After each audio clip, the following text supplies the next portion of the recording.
Well, hello, creatives, community, and kind folks. Welcome to RPG with DBJ. I'm your host, DBJ, and yet again, uh, my ugly mug is not on camera, but we will be taking a look at a number of, actually taking a relook at a number of things that are inspirational. And I just received my physical copy of Knave Second Edition by Ben Milton, also known as A Questing Beast, or the YouTube channel, if you want to take excellent channel dedicated to the OSR and everything that relates to the OSR, and show you some this very small but very inspirational book, and that extremely embraces the and distills the concepts from the OSR. So we're going to take a look at that. But surrounding all of this, of course, are our tarot decks, our inspirational cards. Um, Heck, we're going to take a. I didn't mean um, to oversell Everway, the tabletop role playing game that adjudicates things using a extremely modified tarot deck, which is why it's not called tarot. It's actually called a fortune deck. We're going to take a look back at that again. So thank you very much for being part of the show. And don't hesitate to say, hey, can you look at that again or show me something else? So we're going to start out with two tabletop role-playing game inspirational books. Now, when we say inspirational, back in the OSR, it still exists today, but one of them, one of the mainstays are random tables. Now, I get, especially when using them live at the table, some players and even some GMs can kind of get pulled out of the situation simply because it's like it it gives across the feeling that the game master, the person running the game, isn't prepared. But a lot of times, listen, we got real lives, we got real jobs, and a lot of distractions in our real life. When we get to the table and someone asks what what's on the altar, or what does the monster look like, or what's the personality of the NPC? Hell, what's the name of the NPC? We sometimes we sit around like blah, blah, blah, blah, blah, I don't know, and so we need some inspiration. So now, what's great about Knave Second Edition? First of all, just physically looking at it, wow, it actually shows up really well. It's got a matte black uh, cloth like stretched cloth cover, hardback. It's a small, I'm going to call it a pocketbook sized, that's very common now. I want to say 5 by 8, 5.5 by 8 maybe size. And what's really cool about it is it has a textured, uh very old school delve map on the front of it. It's really fun. And you can actually feel the rooms. The rooms are like sunken in. It's really cool. But um, when we take a look inside the book, the very front page of it, opening page, and if you flip to the back page, it's basically the entire game. It's like it's if you're into photocopies, us old grognards remember going to places to photocopy, or really stealing photocopies from like the local college or someplace like that, library or whatever. Yeah, you can just get online or something, copy this, take a photocopy it, give it to your players, and you're done for the rules specifically. Now, it does go into a lot of detail. Table of contents, nice and easy to navigate. But what I love about the book is he really has embraced the 2-page spread. So there are a huge number.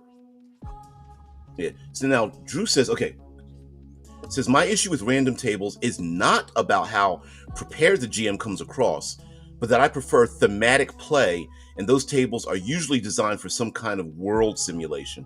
Yeah, and listen, like any tool, a tool, you need an appropriate tool for the task that needs to be solved, right? So simply having a random table may not solve the issue that you're thinking about, right?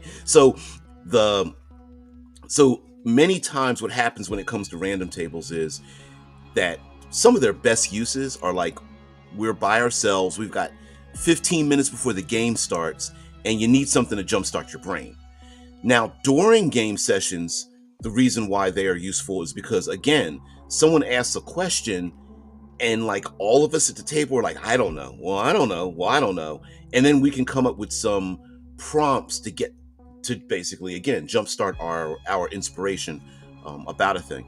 So what this book does, he ends up doing these 1 page, very few words, no explanation, D100 tables, and they're all D100. I mean, not all of them.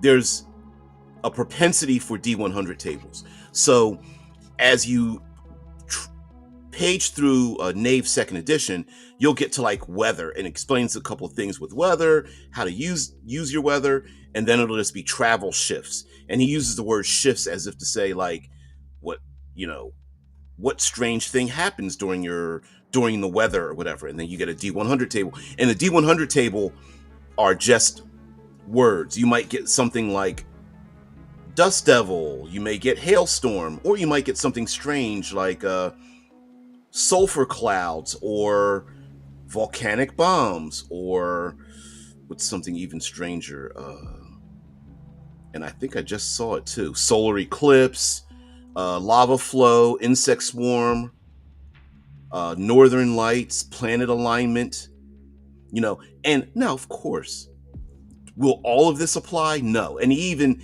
there at the back of the book, he talks about the how to use the tables and the reasons for using these randomized tables and things like that. And no, like any tool, you don't just sit there and operate like a robot. It's your world and your game, which is why I always suggest like, maybe take a look at the tables, or have enough thematic flexibility that you may roll something and then recontextualize what that thing is. Like if your players are in a jungle, does it make sense to have lava flows and hailstorms? Maybe no, but maybe you're inspired by something and you go, yeah, I'm gonna have it snow. And even the players are like, this doesn't make any sense, and you as a game master are like, this doesn't make any sense, but it may lead to a clue to do some other things. So again, here we have a bunch of tables, and you'll see that he will even take 1 page and split them into 2 tables. Like for travel, we've got a table for signs, locations, structures, places, so you can add traits to them. And of course, you can roll on these as much as you want. Dungeon delving, we got delving shifts, like what strangeness changes in the dungeon delving rooms, room details, room themes, dungeons, trap effects, hazards, and then it's broken up by encounters, some examples or suggestions on running encounters, hazards, and things of that nature. So, yes, what's the page count on this? We've got 75, maybe 80 pages, and so it's very small, very OSR, extremely minimal rules.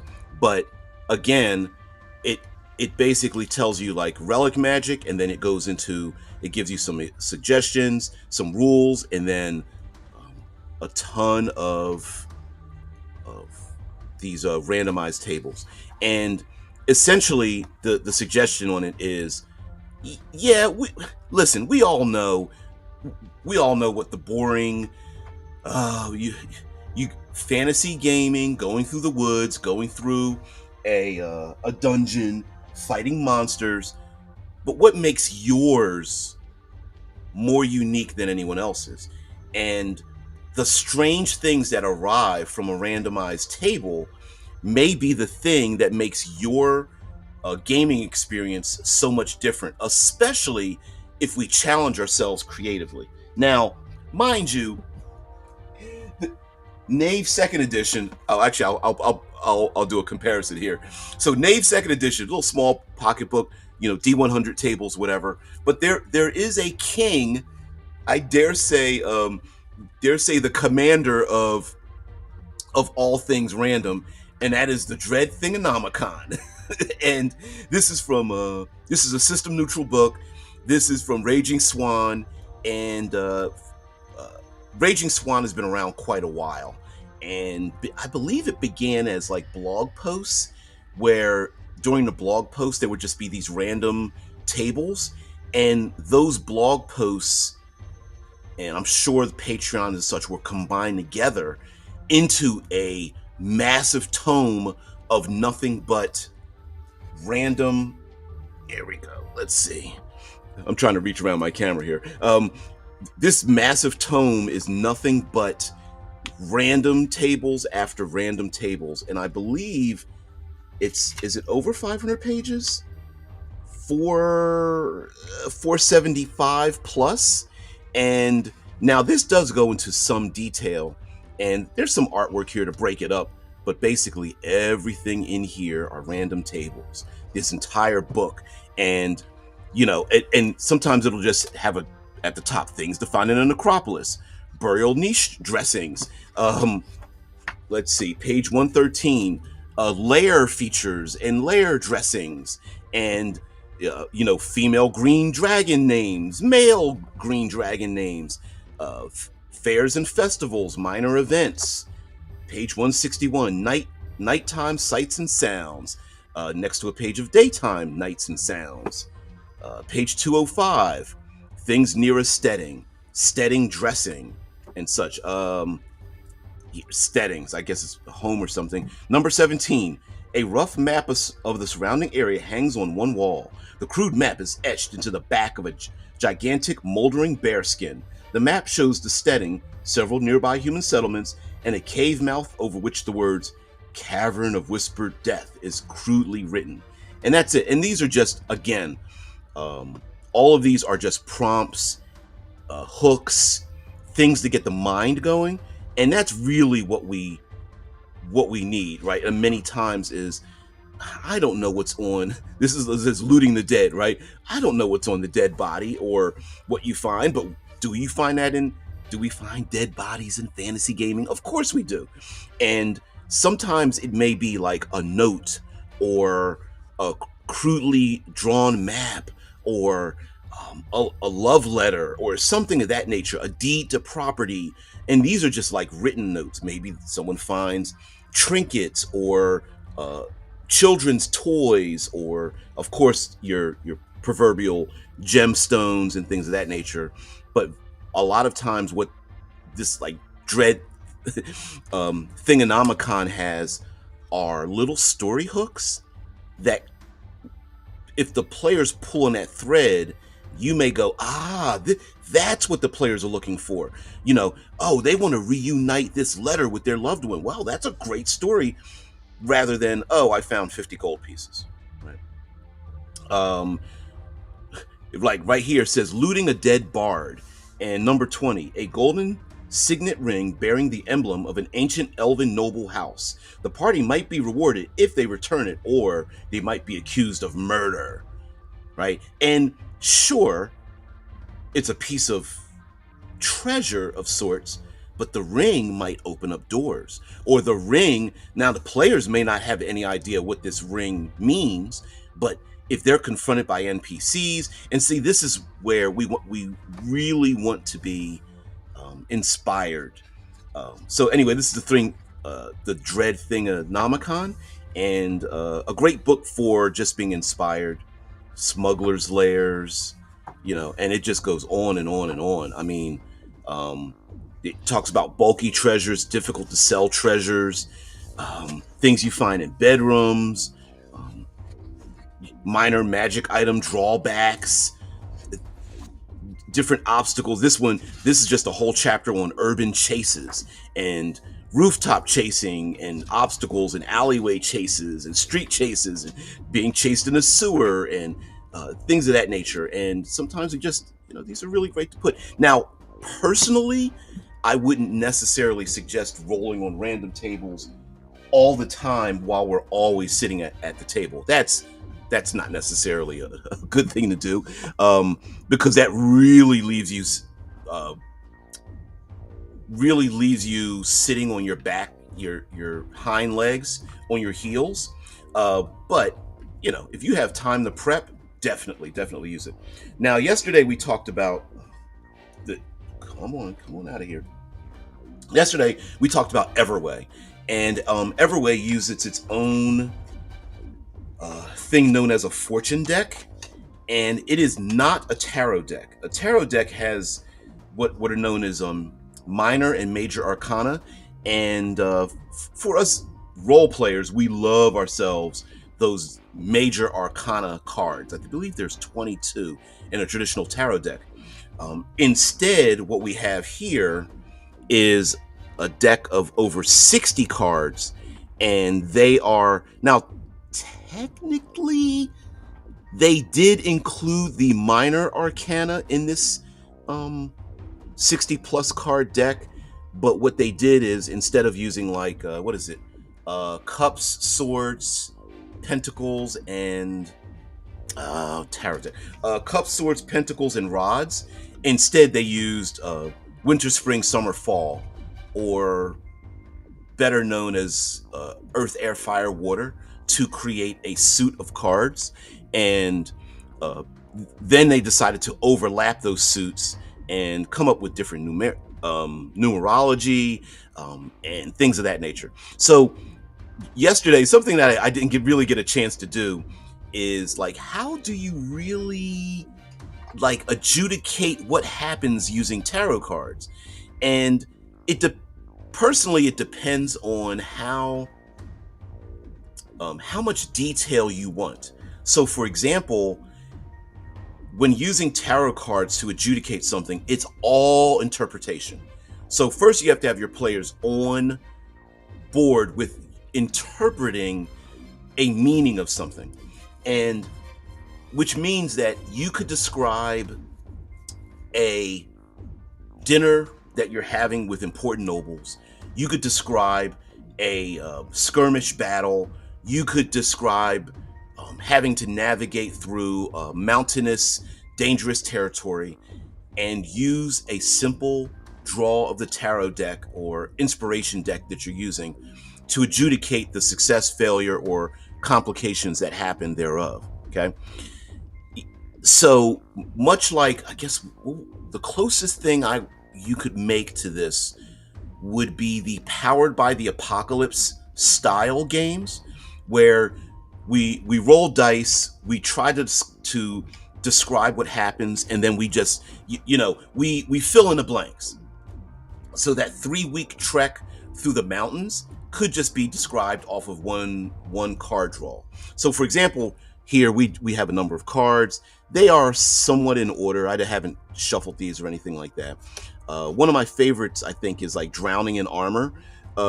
These are not true tarot cards. Let me see if I can find the Drowning in Armor card. But the cards are styled so that we can try to get as much inspiration from them as possible. So I'm going to throw out some that seem pretty cool to take a look at. You try to get some different colors in here, and let's pull this. Oh, I showed that one the other day. No. Let's do this one. All right. So I'm just picking some random cards, and we can adjudicate how we would use them. So one method of adjudication is just drawing a random card, and you as a player, the game master, hey, you're traveling through the deep woods. What happens on your travel? And you may draw a card that says something like this. Now, these Everway cards have a number of prompts on them, and including the fact that you can turn them upside down, which means the opposite of whatever the card is. So this card says summer, and let's see if we don't get too much reflection on this.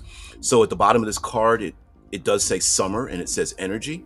And also and I didn't describe this yesterday, to the bottom left of the card, we do have a number of symbols. Those symbols do relate to astrology and some other things, so you can use those as examples. And if you turn this card upside down, if it's drawn upside down, it represents exhaustion. So at the top of the card, there is this. It also talks about seasons. Let's see. Come on, camera. There we go. Top of the card, it talks about seasons. It has the number 4. There is the fire symbol, or which also means summer. And of course, we have all the imagery on the. Wow, it really wants to focus down on the table. We have ourselves a bright sun. There is someone riding. They're standing beside a black lion or lion in shadow. They also are carrying a small weapon. And I'm not exactly sure what. Oh, they are holding onto the lash of the dark lion. And all aspects of this card can be used to adjudicate what happens. Did the players meet this NPC along their travels? Is this an image that they saw etched on a cave or something? Did they hear rumors passing by about this person who controls this dark black furred lion and that carries a weapon? Maybe the players are being pursued by this person or this entity or these group of people that ride on or use these animals as pets or something like that. So any number of these could be an interpretation. Also, we have the words energy and summer, and that may relate to the players. Maybe they need to expend a resource. Hey, it was hot. Your energy is being taxed to perform this thing, to get through the mountains or whatever, that kind of stuff. So adjudication. Now, of course, players, you may have some players who essentially want to always adjudicate something into their favor, right? And you may have to establish the conundrum, the problem that presents in front of them, and how do they creatively solve it. So one method is, instead of just drawing a card and saying, well, did you succeed or fail? I drew the mirror card, right? What the hell does that mean? So a few methods that I've used when using these kind of cards, especially when I ran Everway, was I would pick 1 to 3 of them and turn them upside down, and which represented the opposite of what the card was, and then the players had to creatively figure out how to flip the card into their favor. So for example, this card being upside down, at the very bottom of it, it says cruelty, and then this next card upside down just says rote. I know it's really hard for me to. There we go. It just says rote, a rote thing or passage or something. Maybe everyone does the exact same thing and they get into trouble. And another one is called recognition. So to flip it around, the players may understand how to flip the thing around. So to solve it, these cards, it may require the opposite. So to fight cruelty, it might require discipline.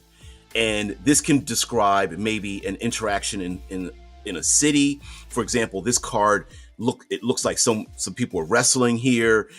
These could be pit fighters. This may be a cultural norm, and one or more of the players may have to involve themselves in some kind of physical altercation or whatever. Or again, it could just be flavor when they come into town. Again, we have another card here called the ritual. So I'm sorry, the bottom of this card with these 2 people fighting, it actually does say the arena. And you could read it face value. There's an arena and there's going to be battle. If you had no intention of having an arena and physical battle, this may be an emotional or a social battle that the players may need to confront. And instead of getting all upset and running to the manager, maybe they need to have a little discipline to navigate their way socially through a particular a particular problem or something. And the same goes for this card. There's the card is called the ritual. There's also the word communion. Maybe the players must beseech some kind of arcane power, or again, maybe they're just in a social encounter. And how do they go through it? Well, maybe they need to pay attention to the social rituals of the location that they're in, and arguments, intimidation, bribery, that's not going to solve the situation. Maybe they need to have a little bit of communion with the individuals involved. Actually, this is lending itself very well to randomly using these cards to some kind of social interaction, because this card is called the mirror and also says vanity. Vanity is actually at the bottom of it as well. And maybe one or more NPCs really, you know, uh, stroking their ego may be a thing, relating to their vanity, giving out false praises and things of that nature. Maybe these people really like that. And so all of this could represent the problems that the players need to overcome. So instead of just drawing a random card and then describing how they succeed or fail, you can draw cards to represent the problem that's in front of them. And mind you, these cards don't need to be face up to the players. Maybe you, as the game master, dungeon master, whatever, you have these cards. You look at them and then you flip them face down, and the players navigate and I'm going to call it a dungeon, but I don't mean a dungeon. I'm just using that as they confront the problem, and maybe one of the players begins schmoozing one of the NPCs. The players are well dressed. They've got to get this information. How do we get the information? One of the players is like, "Look, I'm just gonna start going over and kissing some ass." And then you, as the dungeon master, are like, "Oh, okay." And you flip the card over, and you flip over the mirror card in vanity, and they're like, "Oh, okay. Oh, yeah, I am solving this situation. That's how I did it." And then someone else is like, don't they have these elaborate dances, and they're speaking poetry at dinner, and they are relating historical accounts or something? There's some kind of they're singing songs, and it's kind of ritualized. Yeah, hey, I'm going to copy what they're doing and engage in the ritual of the social encounter. And then again, you could flip over these cards. So that is yet another method of using these cards to um, adjudicate success and failure and such. Now, in the Everway game, the game doesn't have hit points. It doesn't have armor class. It doesn't have.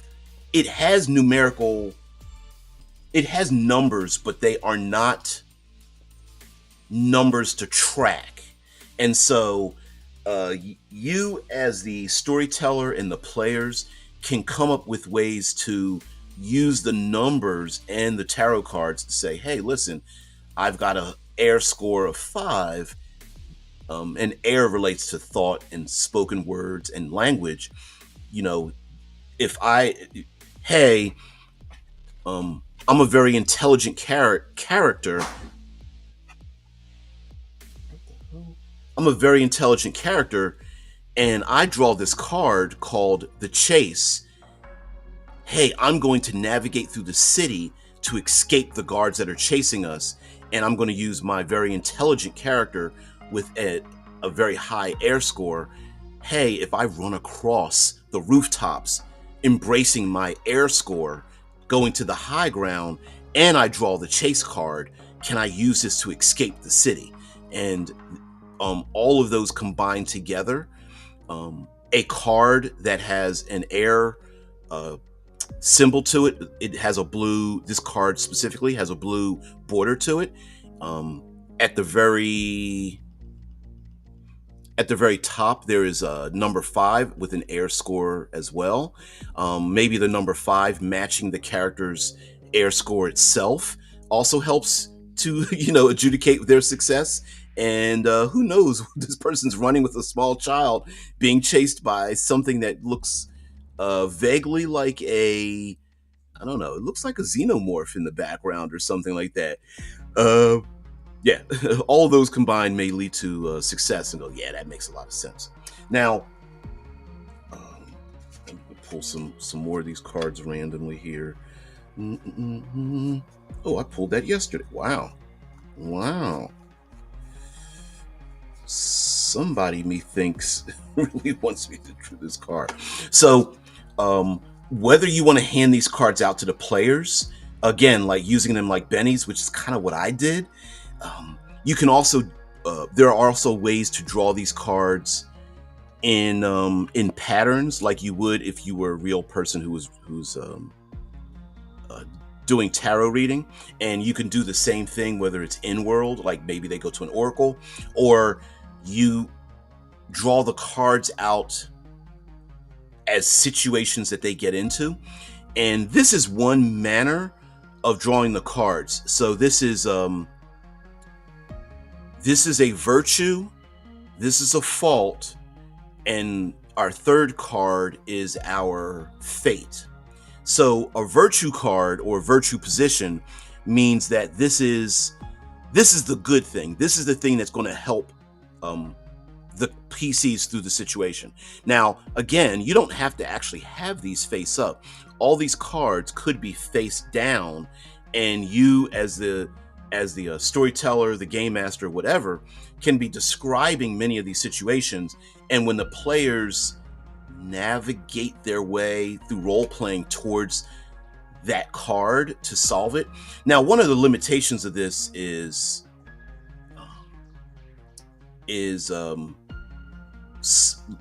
locking the players into one singular manner of success, and you really don't want to do that. But again, maybe war, maybe battle will get them out of the situation, themselves or others. Now, again, on the bottom of this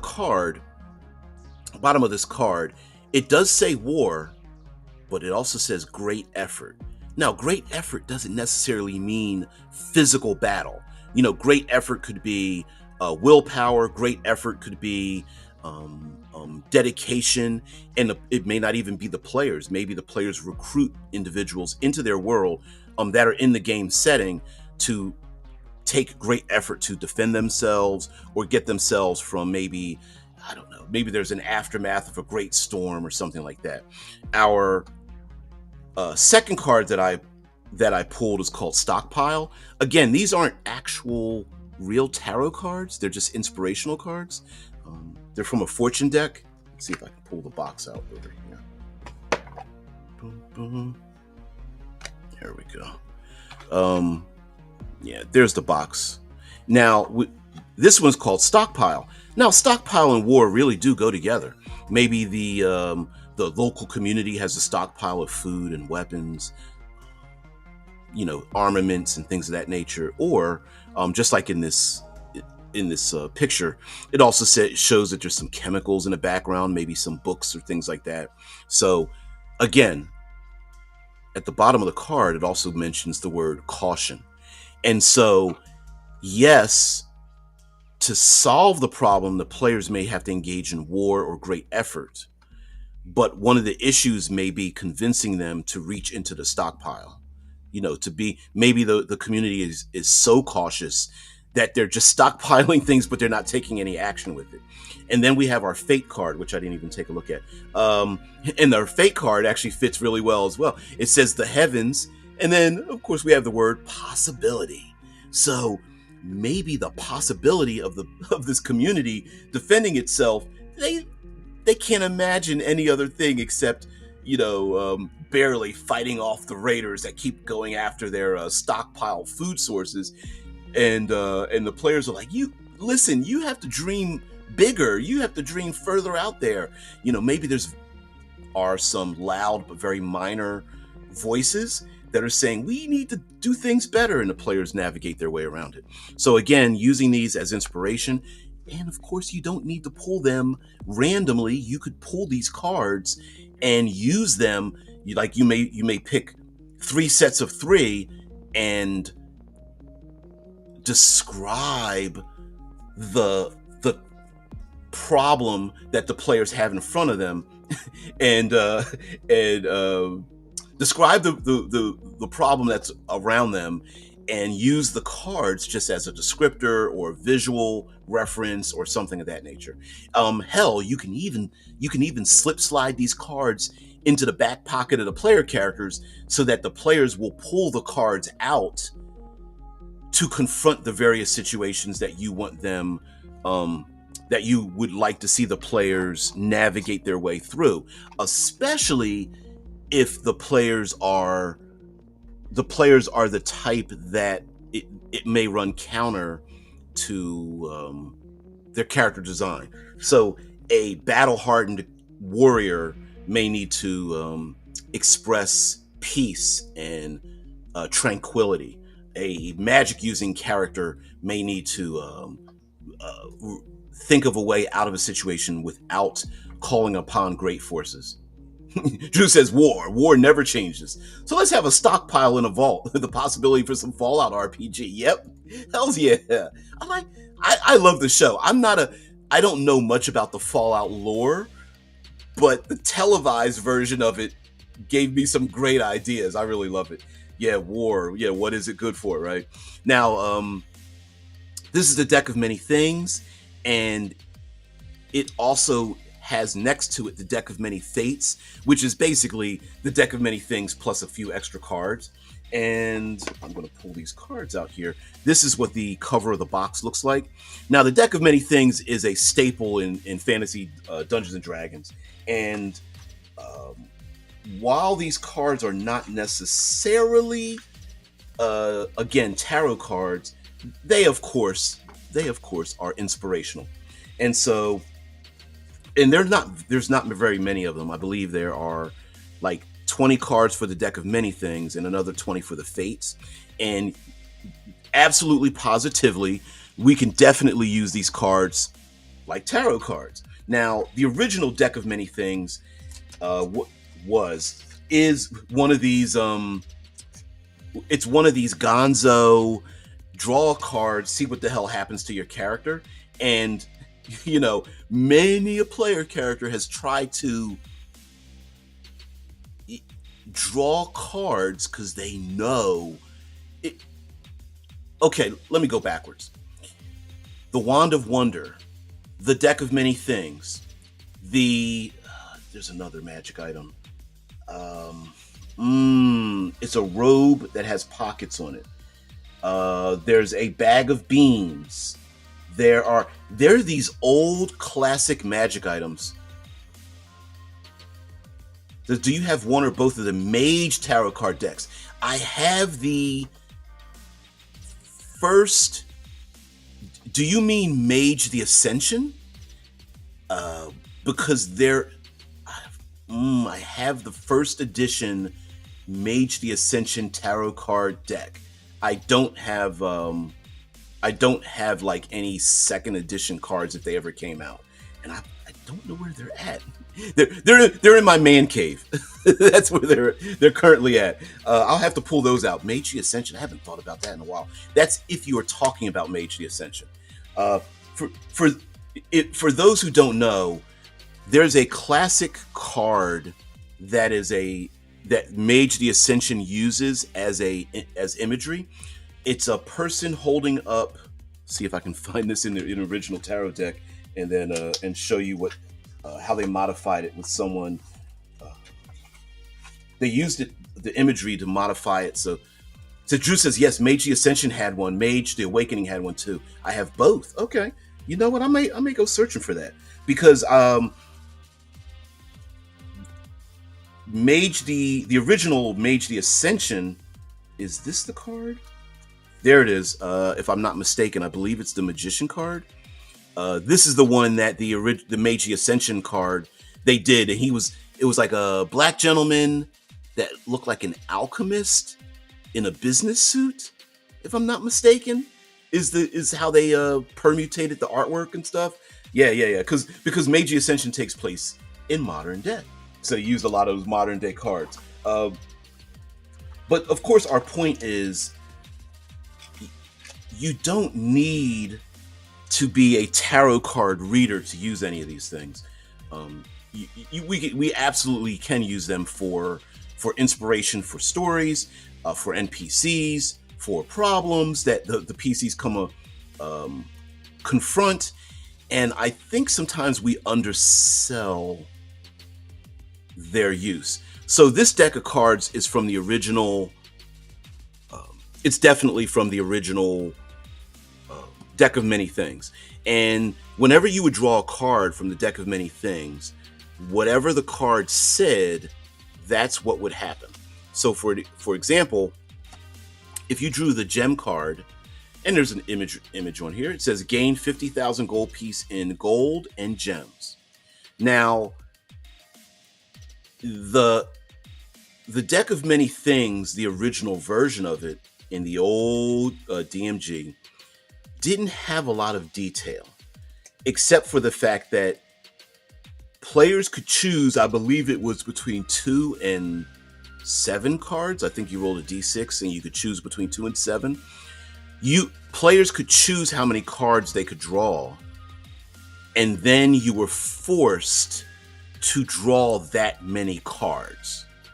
Now, as the time has gone on, they've added far more detail to drawing cards from the deck of many things. This random artifact type of in-world thing can really disrupt your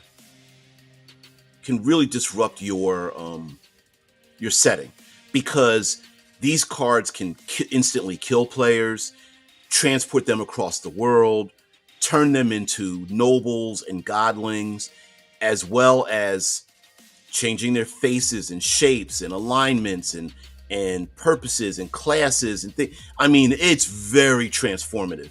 So despite the fun that the deck of many things does bring, it also means you better not hold too tight to your game setting, and players too, better not hold tight to their characters. This was at a time when you rode your character hard and put it away wet, right? Like, you rode your character like you stole it. And maybe today not so much, but back in the OSR, yeah, you found a deck of many things. It was basically an excuse to have some fun. And if you lost your character, you just shrugged and kept on moving. Now, if you're higher level, 8th, 9th, 13th level wizard or something, or fighter or cleric, pulled one of these cards, maybe you might be sacrificing a lot of hard work you put in. But guaranteed, the deck of many things was not the kind of thing you want to play with. Now, some players tried to get around a loophole by going, oh, I have to pull 4 cards. I'm going to pull 1 card per year. And you can't get away with that, right? You have to pull the cards. But, yeah, there's cards here like the key. Gain a rare magic weapon with which you are proficient. The DM chooses the weapon. I think that's a cop-out for a card that says key. Because I'm like, why don't you just give the player a key that can open up any locked door or lock? This key fits into any one lock and will open it. And I think that'd be a much better storytelling thing. But that's just me.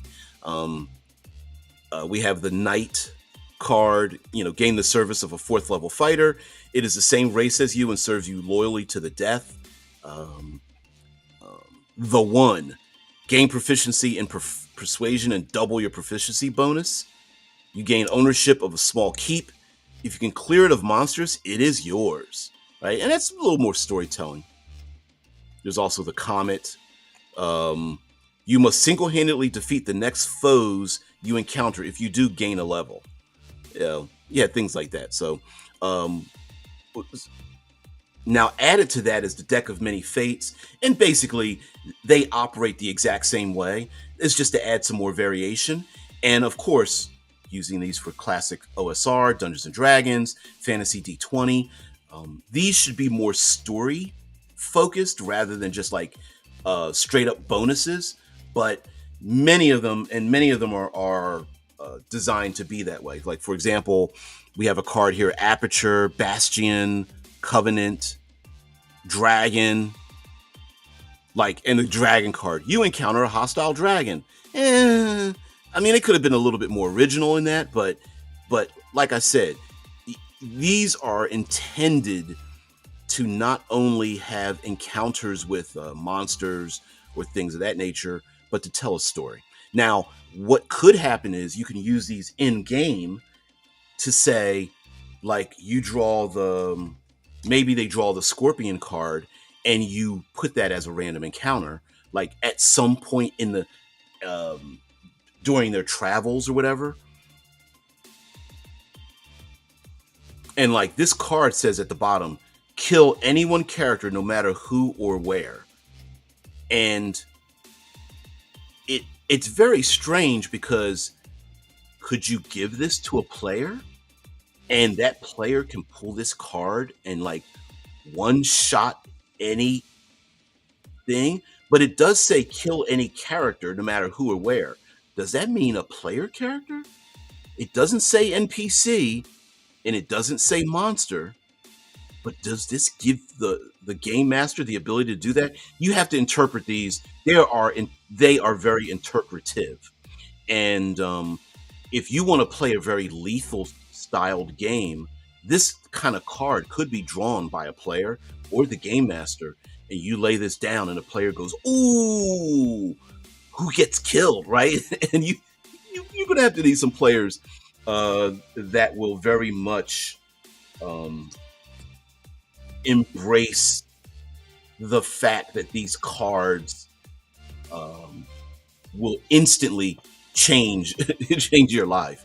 Here's another card. Yeah, NPCs are characters too, just non-player, but they are characters, right? Exactly. So whoever holds that card, whoever holds, yeah, whoever holds the scorpion card, like, oof. I don't know. I don't know if I'd want to give that to a player. Even now that me thinking about it, I'm just like, yeah. But I don't know. I would have some fun with it. This is the stag card. This is from the deck of many fates, and it says choose any one being to designate as your quarry. You always know the location and status of your quarry. When you kill it, you immediately gain a level. And again, these are designed for story, hopefully. At least that's how I would do it, so that maybe the players do know the location of a particular monster, NPC, noble, family member, um, uh, goblin that escaped 3 levels ago or something like that, and have the players hunt it down and knowing that they'll gain a level. Now, mind you, this is of course based on Dungeons and Dragons, but the purpose is to be inspired and maybe have some in-world benefit. Like, for example, the stag card could be given to a player, and then you as the GM or dungeon master or whatever, you designate their quarry. And now it does say choose any one being to designate as your quarry. Does that mean the player gets to choose them, or is this purely in the hands of the game master? That's up to you.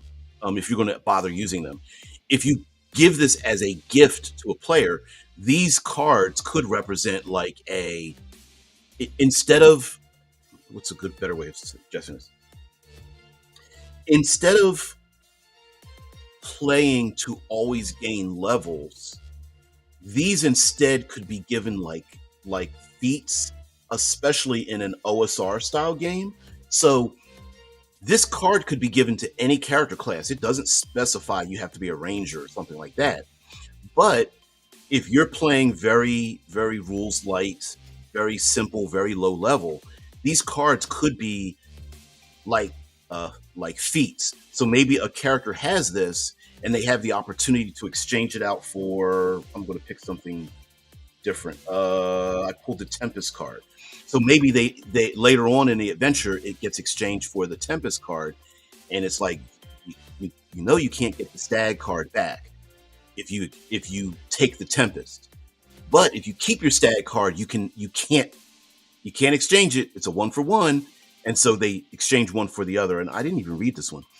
Tempest, your immediate vicinity is racked by a terrible storm. If you are inside, the structure is destroyed entirely. Every character takes 2d10 damage. Now, does this happen immediately? can the player call down a tempest? That's up to you. So again, inspiration cards, story cards, um, Benny cards. When I say inspiration, these could lead to a terrible storm that may happen in the future. These cards could be oracle cards, like a tempest may happen. We have a Destrider card. We have a dragon card that's pulled. Now, mind you, pretty boring, right? Dragon, you encounter a hostile dragon, but is that in the future? Is that something that will happen and the players know will happen? Did an oracle give that? Uh, did they see this and that player is shown that card? Um, will it be a real dragon, or is it a person that kind of is represented by a dragon? Who knows?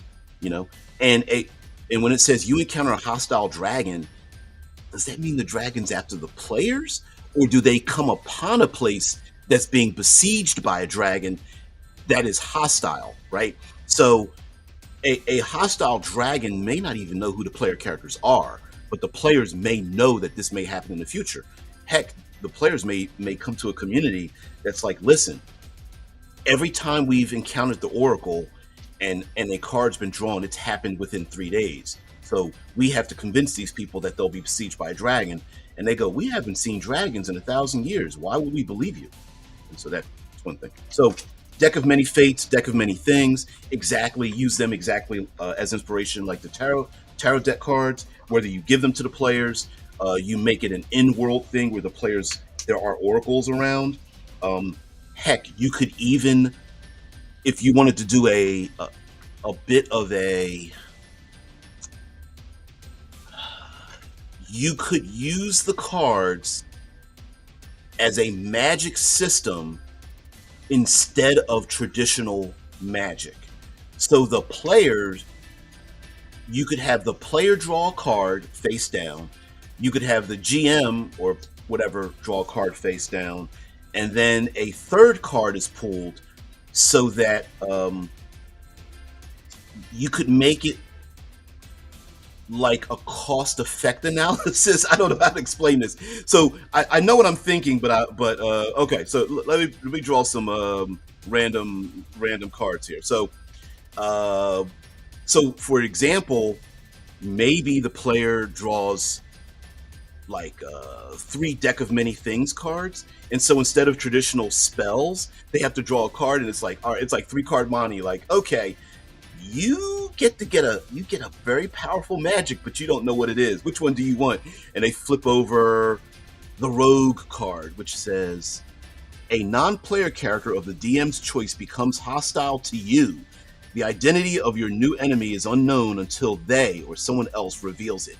Now, would that be a spell? No, maybe that's the end result of using a powerful magic, which might be Talon. This card is the Talon card.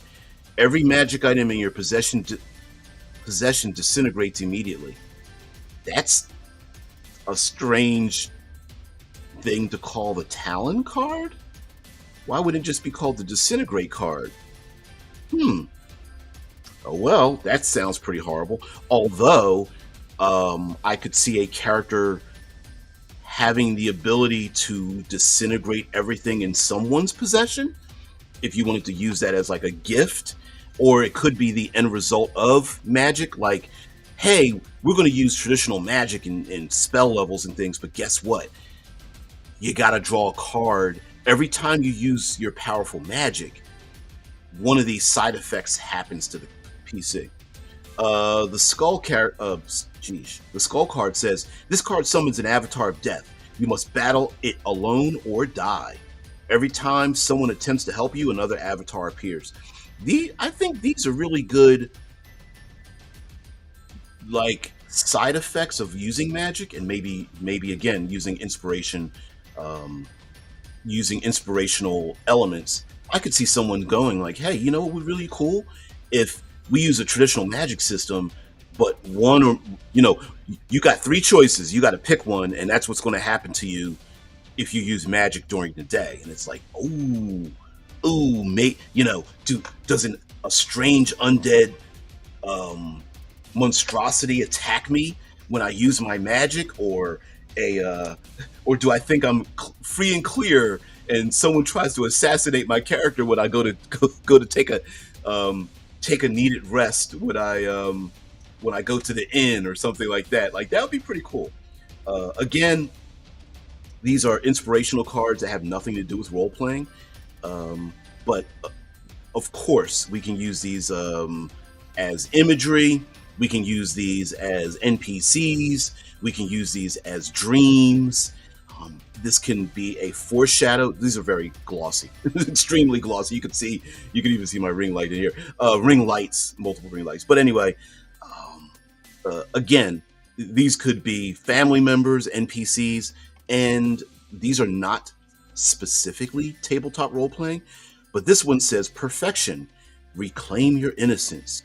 You are a child of the universe. Remember your spiritual essence. See the divinity in all things. Now, mind you, these cards are very uplifting, inspirational in the non role playing sense.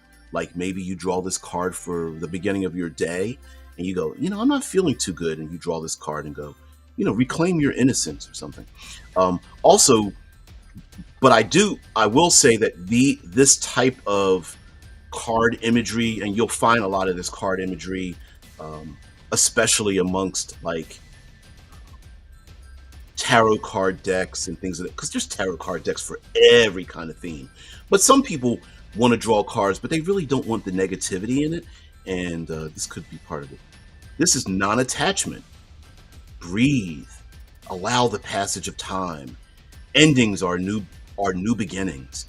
You are spirit in human form. Do not cling to possessions. Face forward. And then there's imagery here. Now, of course, could this be an NPC? Could this be a vision? Could this be maybe a player? a person at your table is like, that's going to be my character. Something like this. Could this be a mentor? Sure, why not? And again, inspirational cards. I love art. Art says so much about very many things. This one just scares the hell out of me, but but whatever. I suppose if you're a small child and you raise yourself a huge giant bee, I suppose you would love to have it. I would just be afraid of getting stung. But anyway, yeah, this card says kindness. Live with integrity. Listen to your inner child. Protect what you cherish. Be fiercely tender, right? And again, fantasy NPC, an image. Also, just from my gut reaction of a small child hugging a bee, maybe I have a knee jerk, and maybe your players have a knee jerk reaction to seeing something like this, except for the fact that maybe this person, small child, or these people have embraced something that everyone else feels is extremely dangerous, like super giant bugs that could be harmful. Well, maybe they are honey harvesters, and they live hand in hand with these very dangerous honeybees or something, but they live off the nectar and whatnot. Maybe it's a small pet that grows large enough to even fly on the back of them. And right now, I'm already being inspired by this imagery just to create a fun fictional story. So, we always great to have things to be inspired by. Always great to have so many different types of things around you, whether they are cards, whether there's imagery and such. Now, again, listen, money. Let's be honest. Money has a lot to do with a lot of this stuff, right? And maybe just you know, I've collected these things over time. I've been very blessed in my life financially, but it's not for everybody. So another way for us to get around using a lot of these things is to essentially, write it down. Get a list of a couple of dozen, you know, um, get a list of your tarot cards. Make a design a chart that tells all the major and minor arcana cards, and just make it a D20 list. Make it a percentile thing. Hey, the minor arcana are going to come up. With tarot cards, right? The minor arcana are going to come up twice as often as the major arcana. So we're going to put, see, it's a D100. So we're going to put 1 and 2, 3 and 4, 5 and 6 for the most common cards, or whatever. You could do a bell curve. You could do straight up just a D20 roll. You could do a 2D12 table or something like that. Whatever the case may be, for classic fantasy, making tables, adding things into it, and then using it when you need it, modifying it when you need it. Again, I'm a big proponent of randomized tables and using them as inspiration before the game even starts. Hey, it's going to be, I've got 2 weeks to prep. Let me get to my tables, roll some things that I think, when I roll Snowstorm in a jungle and I go, this doesn't fit. And then I'll say, well, wait a minute. Of course it doesn't fit. I'm going to use this to tell a good story. I'm going to use the snowstorm that happens. Why? I don't know. Maybe I'm going to put some NPCs or monsters or whatever the case may be. Maybe I might throw something else in there that is something that is incongruous on purpose to excite my brain, to give me inspiration, to make the players question and go, oh, Adolfo? Oh? And have them wonder, why is it snowing in this very hot jungle? And discover what, it's the lost conundrum. It's the mystery box, right? There's a polar bear on a tropical island. Why? And then that in itself becomes the very question that the players need to solve. So, guys, thank you very much for letting me just, inspirationally vomit all over the interwebs. I really appreciate it. I hope this inspires you guys to, if nothing else, be inspired by the things around you, whether it is a book or cards or images or things of that nature. And again, you don't need to buy these things. You can just take a small card or notebook. You can make yourself a D20 list, have some inspirational things on it that are very thematic for what you're looking for, and use that to say, okay, you know what? I'm not physically, I don't need something for physical themes. Maybe I need something for emotional themes or connectivity themes or something of that nature, and use that as an example. Even if it is incongruous, the nature of finding out why two things that shouldn't be together are, it very much belongs in the and I often say this, the lone wolf and cub syndrome, where meeting a badass warrior who is also taking care of a child brings more questions than answers. That is a good thing. It tells the story of, well, we're hunting a badass warrior, but maybe this badass warrior isn't really as evil as we think this badass warrior is. Maybe this badass warrior is trying to protect a small, noble child. Or did the warrior kidnap the child to use as ransom? Maybe both happened at the exact same time. Maybe the warrior kidnapped the child and then was like, I'm not going to hurt this kid. I'm going to raise this kid. I think that's evil. I can't believe I even agreed to kidnap the child in the first place. And so on and so forth, right? So anyway, guys, thank you very much for allowing me to present all of this to you. And maybe, you know what, tomorrow we're going to go over something known as the Oracle decks. I have a number of Oracle decks, both for NPCs and character generation, and for stories. And I'll show you what the Oracle decks look like. They are, matter of fact, I'll pull the box down now. And so the Oracle decks, there's like 5 of them in here, and it has a little chamber to hold them in, things like that. And this is what the box looks like. the outside of the box looks like. And it is, where is this from? This is from Nord Games. And yeah, and I think even right now there's a monster Oracle generator, if I'm not mistaken. I guess from the success of two of these, so their monster Oracle generator is their third Kickstarter or backer kit or whatever. But anyway, these are really cool for inspiration as well, and I'll show you how they work. I don't know, kind of selling them. Maybe I should put links. Maybe that's a good thing. Anyway, guys, thank you very much for being part of the show. I really appreciate it. Thank you very much for spending your valuable time. I hope in return I am able to return to you some change in your tabletop role-playing experiences. Thank you very much. If you come this far, please like, share, subscribe. Ask me for things that you'd like to see in the future, if you don't mind. And by the way, at the end of this, of course, have a great day. I will see you. Peace and tranquility. Bye.